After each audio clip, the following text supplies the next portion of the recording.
Rencana besar Yamaha membawa V4 yang awalnya tak berujung terlihat bentuknya sempat menjadi keraguan publik.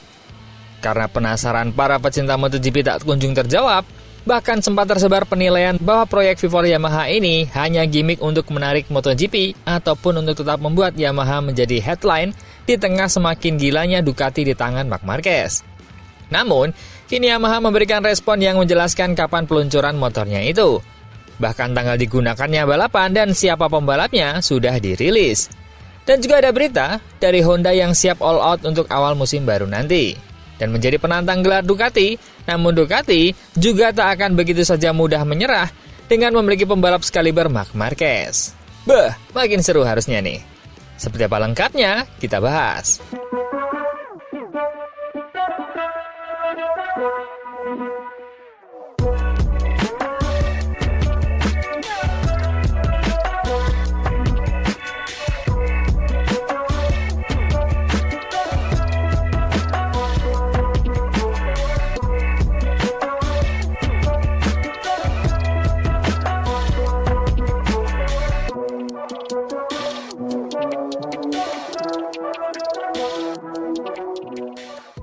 Jangan sampai ketinggalan update tentang MotoGP dari TNT. Dengan cara ketik hashtag MotoGP di kolom pencarian agar kamu bisa mendapatkan pilihan berita menarik yang kamu cari. Fabio Quartararo memberikan secerca harapan bagi Yamaha ketika dia finish di posisi kedua pada Grand Prix Spanyol. Tidak hanya itu, dia kembali menunjukkan tariknya saat kualifikasi di Le Mans dengan mencetak waktu 1 menit 29.324 detik. Waktu tercepat yang pernah dicatatkan motor di sirkuit legendaris Prancis itu. Suatu momen emosional yang membawa sukacita di garasi Yamaha Racing sekaligus membangkitkan kembali rasa percaya diri para penggemarnya. Namun sebagaimana kehidupan di lintasan, kejayaan itu tak bertahan lama.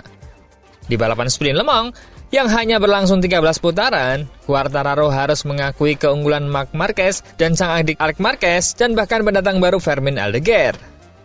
Podium pun kembali menjauh dari jangkauan sang jagoan Prancis, meskipun dia tampil luar biasa saat kualifikasi.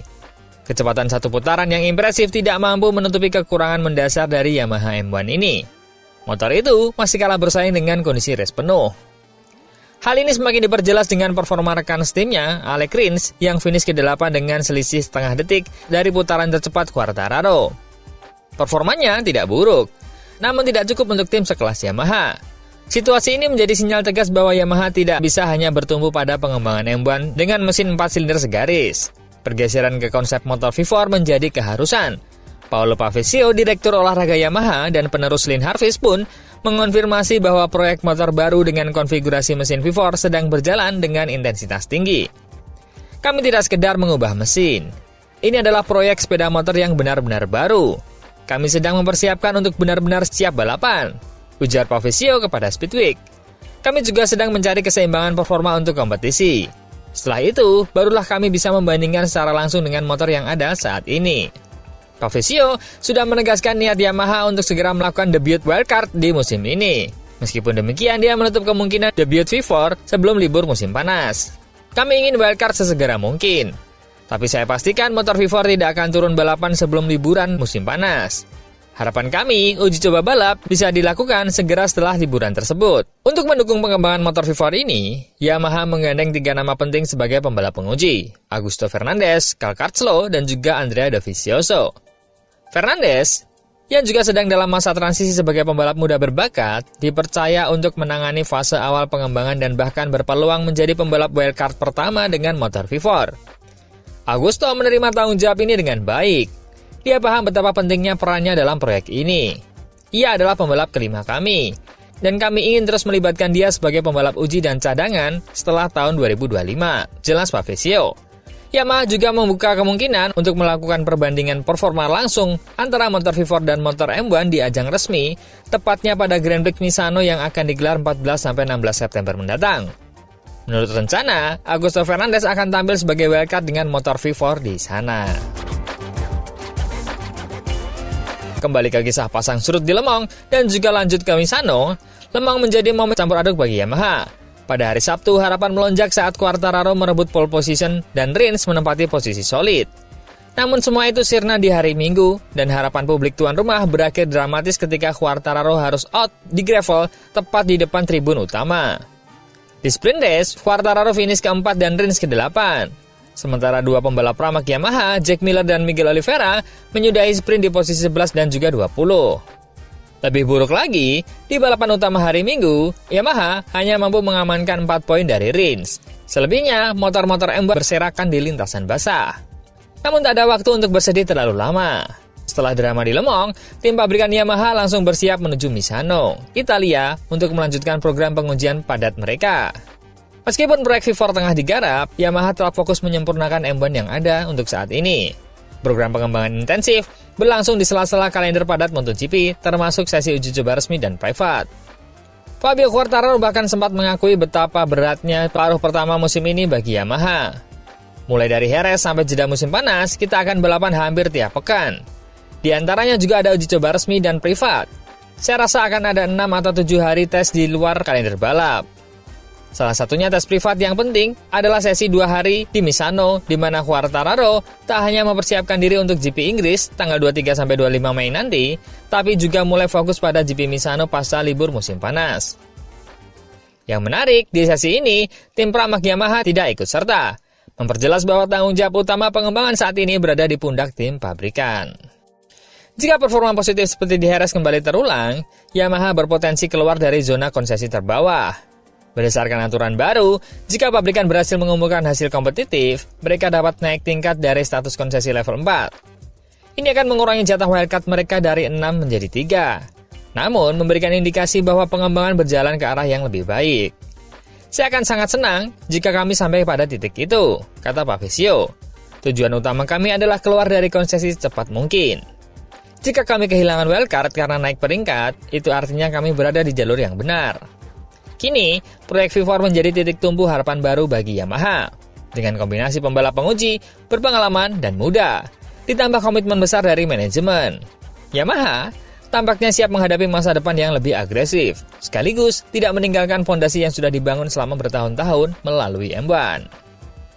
Nah, buat teman-teman yang masih meragukan apakah V4 Yamaha hanya gimmick, baik gimmick untuk MotoGP atau untuk Yamaha itu sendiri, setidaknya ini ada secerca harapan bahwa dengan rilisnya tanggal itu, kemungkinan bentuk dan wajah baru dari motor Yamaha akan bisa dilihat, setidaknya mendekati akhir musim nanti di seri Misano. Berita kedua ada dari Honda yang siap-siap menjadi penjegal Ducati. Beneran nggak? Dalam peringatan 75 tahun kejuaraan dunia MotoGP pada 2024, Honda menyandang status sebagai legenda yang tak terbantahkan. Dengan sejarah keterlibatan selama 65 tahun, pabrikan asal Jepang ini telah mencetak 73 gelar juara dunia pembalap di semua kelas. Menjadikan yang terbanyak sepanjang masa jauh meninggalkan Yamaha dan MP Agusta yang masing-masing baru meraih 37 gelar. Namun, dalam beberapa tahun terakhir, pamor Honda mulai meredup. Kemenangan terakhir mereka di kelas utama diraih oleh Marc Marquez pada 2019. Setelah itu, masa-masa sulit menyelimuti RC213V. Bahkan di musim 2024, performa mereka bisa dibilang berada di titik terendah. Dua pembalap tim pabrikan, Joan Mir dan Luca Marini, mengakhiri musim di posisi 21 dan 22. Dua tempat terbawah dari seluruh pembalap reguler MotoGP.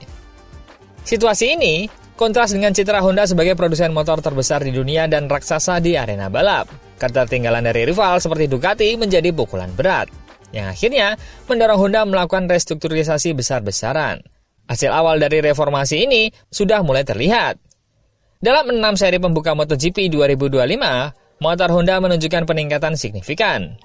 Para pembalap mulai mampu bersaing dan finish secara konsisten di 10 besar. Puncaknya terjadi pada Grand Prix Le Mans akhir pekan lalu, ketika Johann Zarco tampil memukau dan meraih kemenangan sensasional. Meski dalam kondisi balapan yang kacau balau, performa Zarco yang kini berusia 34 tahun tetap layak diacungi jempol. Kemenangan ini menjadi yang pertama bagi Honda sejak Alex Rins berjaya di GP Austin 2023 saat masih membela LCR. Kini, Honda duduk di posisi kedua klasmen kejuaraan konstruktor 2025. Pencapaian yang cukup menjanjikan setelah musim-musim yang penuh tekanan. Alex Espargaro yang tampil sebagai wildcard di GP Spanyol Jerez dijadwalkan kembali turun di lintasan di Silverstone pada 23-25 Mei nanti. Meski hanya sebagai pembalap uji, Espargaro menaruh keyakinan besar terhadap proyek kebangkitan Honda. Dalam wawancara dengan Marsha, dia menyampaikan optimisme yang tinggi. Saya yakin 100% Honda adalah kekuatan terbesar dalam dunia balap motor. Mereka punya tujuan yang sangat jelas, kembali memenangkan balapan, tak ada setengah-setengah. Tim penguji mereka sangat kuat, levelnya sangat tinggi, dan semua dijalankan tanpa kompromi terhadap biaya. Dia menambahkan bahwa kunci dari segalanya adalah waktu. Menurutnya, Honda sudah menunjukkan kemajuan nyata dari musim lalu, dan tren positif ini akan terus berlanjut. Kami butuh waktu untuk membangun proyek ini, tapi saya tidak ragu bahwa Honda akan kembali ke jalur kemenangan secara reguler dalam waktu dekat. Harapan itu semakin diperkuat oleh perubahan besar yang akan diterapkan pada MotoGP pada tahun 2027. Aturan baru tersebut mencakup pengurangan kapasitas mesin dari 1000 cc menjadi 850 cc. Output tenaga lebih rendah, konsumsi bahan bakar yang lebih hemat, larangan penggunaan sasis dan pengaturan ketinggian, serta batasan ketat dalam pengembangan aerodinamika. Alex percaya, transisi ke era baru ini justru akan menjadi momentum emas bagi Honda untuk kembali ke papan atas. Jika kami mampu mengelola semua materi yang kami miliki sekarang dan menemukan lebih banyak tenaga untuk mesin 2026, maka saya yakin kami bisa bersaing untuk 5 besar kejuaraan dunia tahun depan. Dan saya benar-benar percaya motor tahun 2027 akan menjadi prototipe yang mampu memperebutkan gelar. Sampai aturan baru diberlakukan, Honda masih memiliki ruang yang cukup besar untuk bereksperimen dan menyempurnakan paket motor mereka. Berada di tingkat konsesi D, bersama Yamaha, memberikan Honda keuntungan berupa kebebasan pengembangan yang lebih luas dibandingkan tim-tim seperti Ducati, Aprilia, dan KTM. Optimisme Alex Espargaro juga memberi pengaruh pada spekulasi bursa transfer pembalap. Pernyataan positifnya dianggap sebagai sinyal kuat bahwa Honda siap menjadi daya tarik baru bagi pembalap-pembalap top, termasuk Jorge Martin. Seperti diketahui, Martin saat ini tengah dikaitkan dengan kemungkinan hengkang dari Aprilia setelah mengalami musim penuh cedera.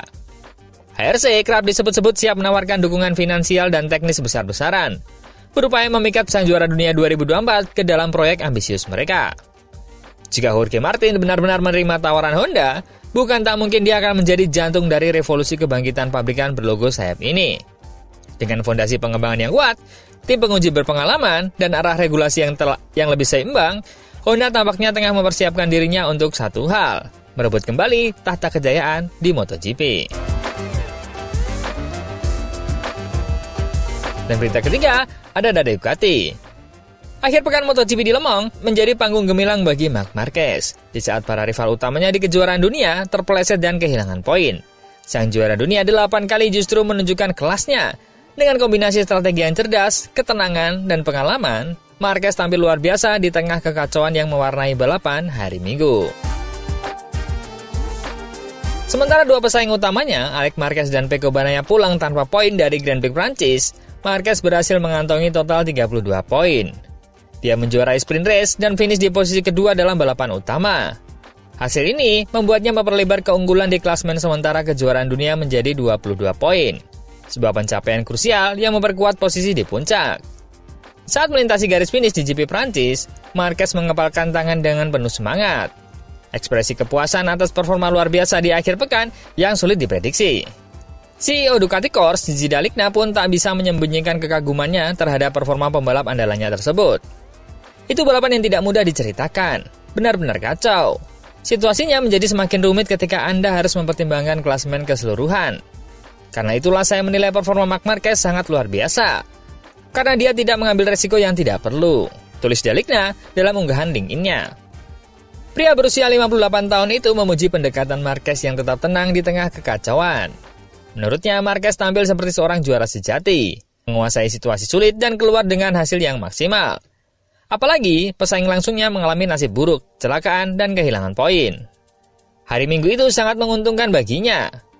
Hasil yang dia raih bukan hanya karena kondisi balapan yang berubah-ubah, tetapi juga karena keterampilan pemenang sejati yang dia tunjukkan. Itulah yang membuat perbedaan.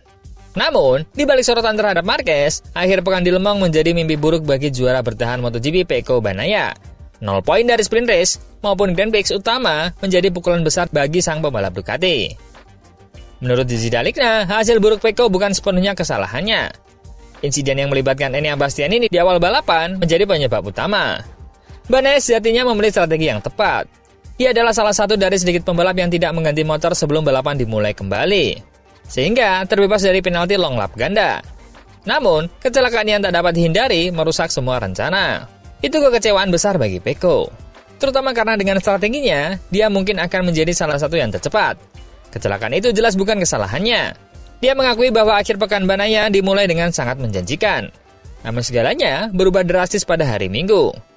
Dalikna menyerukan agar seluruh tim menyatukan kekuatan untuk membantu sang juara dunia bangkit dari keterpurukan. Ini adalah akhir pekan yang dimulai dengan baik sejak hari Jumat, tetapi berakhir dengan negatif. Sekarang, kita semua harus bekerja sama untuk mengatasi situasi ini membawa kembali senyum ke wajah Pecco. Dengan hasil lemong, selisih poin antara Banaya dan Marquez kini melebar 51 poin. Situasi yang tentu tidak mudah.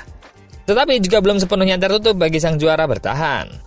Kesempatan berikutnya untuk menebus kegagalan ini akan hadir pada 23-25 Mei saat MotoGP menggelar putaran berikutnya di Silverstone, Inggris.